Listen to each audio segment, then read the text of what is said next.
एक सेकंड भी अव्यक्त स्थिति का अनुभव होता है तो उसका असर काफी समय तक रहता है।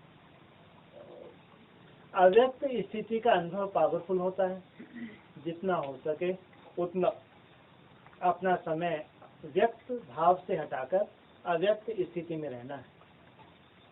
व्यक्त अर्थात देह और देह का संबंध, इनको हटाकर अव्यक्त स्थिति में रहना है। अव्यक्त स्थिति से सर्व संकल्प सिद्ध हो जाते हैं।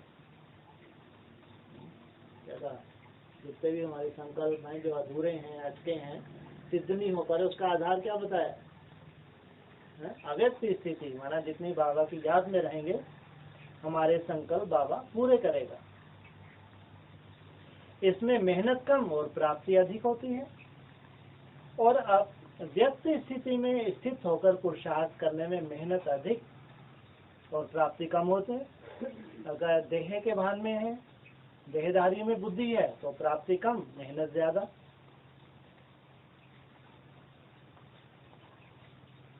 फिर चलते चलते उलझन और निराशा आती है।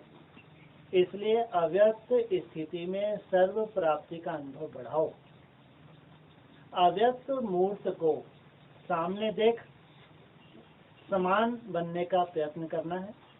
जैसा बाप वैसे बच्चे। यह स्लोगन याद रखो। अंतर ना हो। अंतर तो अंतर्मुख होकर मिटाना है। बाप कब निराश होते हैं, परिस्थितियों से घबराते हैं, तो बच्चे फिर क्यों घबराते हैं? भगवान के बच्चे और परिस्थितियों से घबराना, इसका मतलब इनको भगवान के बच्चे कहेंगे? ज्यादा परिस्थितियों को सामना करने का साकार सबूत भी देखा। कभी उनका घबराहट का रूप देखा? सुनाया था ना कि सदैव यह याद रखो कि स्नेह में संपूर्ण होना है। कोई मुश्किल नहीं है। स्नेही को सुध बुध रहती है। लौकिक में जो एक दो के स्नेही होते हैं वो भी अपने सुध बुध खो देते हैं। जब आपने आपको मिटा ही दिया फिर यह मुश्किल क्यों? मिटा दिया ना। जो मिट जाते हैं वह जल जाते हैं। जितना अपने को मिटाना उतना ही अव्यक्त रूप से मिलना। जितना अपने देह मन को मिटाया उतना ही बाबा से अव्यक्त रूप से मिलन होता रहेगा। मिटना कम तो मिलना भी कम। अगर मन बुद्धि बात में नहीं लगती है या याद मुश्किल होती है तो क्या कहा? इसका मतलब कम मिटे हैं तो कम बाबा की याद आ रही है।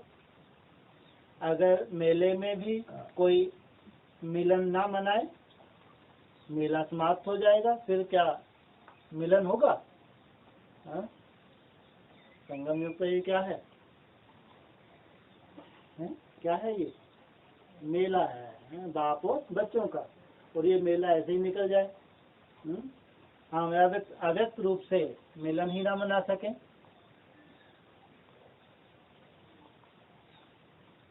स्नेह को गुप्त और समानता को प्रत्यक्ष करो।